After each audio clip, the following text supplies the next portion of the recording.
So what if you could see not just an entire forest from space, but every single tree inside it? Well, today we're diving into a powerful, totally free tool for Meta that is making that a reality. And this isn't just about cool data, it's a whole new way of looking at conservation, and we're going to show you exactly how you can use it. You know, for the longest time, understanding what's really going on inside a forest has been a massive challenge. I mean, these are sprawling, incredibly intricate systems. Trying to get a clear, detailed picture has always been super slow, really expensive, and honestly pretty incomplete. So, here's our game plan for today. We'll kick things off with the old challenges, then introduce the new tool that's changing everything. After that, we'll walk through a step-by-step guide on how to use it, explore some real-world conservation applications, and finally, we'll look ahead at what this tech could unlock for the future. All right, first things first. Let's really dig into the problem we're trying to solve. For ages, measuring forests has basically been done in two very different ways, and both of them came with some major drawbacks. For years, it's been this frustrating trade-off. On one hand, you could put boots on the ground with traditional field surveys. That gives you incredibly precise data for one tiny little plot. But it's slow, it's expensive, and you're left with huge gaps in your knowledge. On the other hand, you've got satellites or remote sensing. They're fast, they can see everything. But until now, the picture they gave you is just too fuzzy to see the details that really matter. And that is exactly where this new tool comes in. Meta has developed this incredible open-source dataset and an AI model that, for the first time, really combines the massive scale of satellites with a stunning new level of detail. Okay, so at the heart of all this is what's called a canopy height map, or CHM. And it's pretty much what it sounds like, a map that literally shows you the height of the trees. The best way to think about it is like a topographical map, but instead of showing the elevation of the ground, it shows the elevation of the forest surface. It gives us a true 3D picture.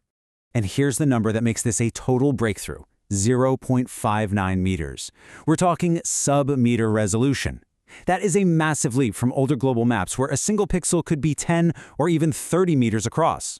At that old resolution, you just see blobs of green. At this new resolution, you can actually start to make out individual trees. It's a game changer. So how on earth does this work? It's actually pretty brilliant, and it happens in two main stages. First, the training phase. Meta's team basically gave an AI two sets of data: these ultra-precise 3D scans of forests made with LiDAR, and then just regular satellite photos of those exact same forests. The AI learned to connect the dots, figuring out what patterns in the photos corresponded to the real tree heights.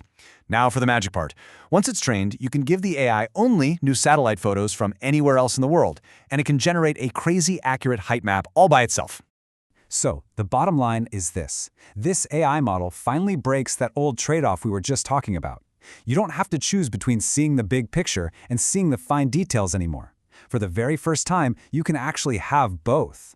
And this right here illustrates that power perfectly. On one hand, you have a complete map of the entire planet's canopy height. But then you can also zoom right into a specific area, like this spot in Brazil, and see incredible fine-scale features. I mean, just look at the detail in that 3-kilometer view. You can see the forest's edges, you can see patterns inside the forest. It's fantastic. Okay, that's enough of the theory. Let's get practical. How can you actually get your hands on this and put this amazing data set to work for your own conservation or restoration project?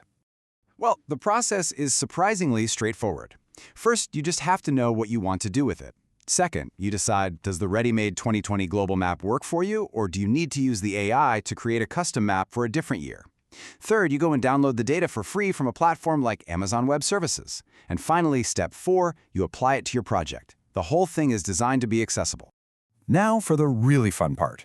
What can you actually do with this data? Let's look at some of the key ways this is being used for forest conservation and carbon projects right now.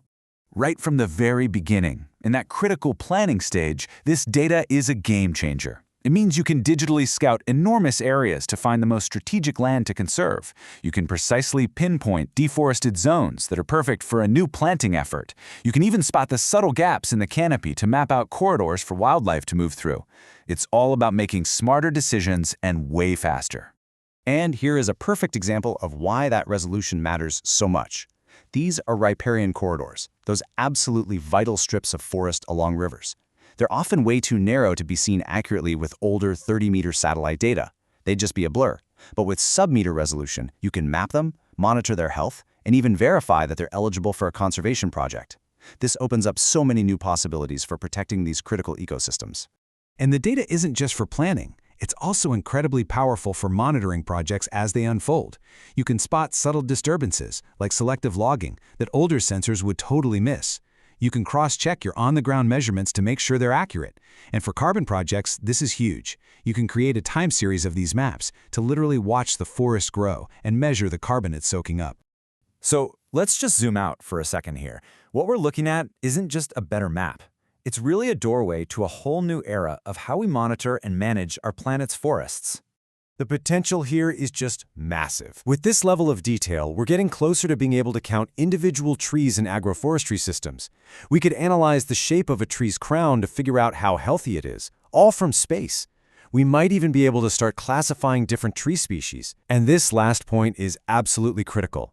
This can bring radical transparency to forest carbon markets. By providing verifiable, high-res proof of forest growth, it helps solve the trust issues that have held back billions of dollars in climate funding. And that kind of leaves us with a final thought. For the first time ever, we have a tool that brings a planetary scale challenge down to a tree scale solution. We can finally see the forest and the trees. So the real question is, with this extraordinary new vision, what are we going to choose to do with it?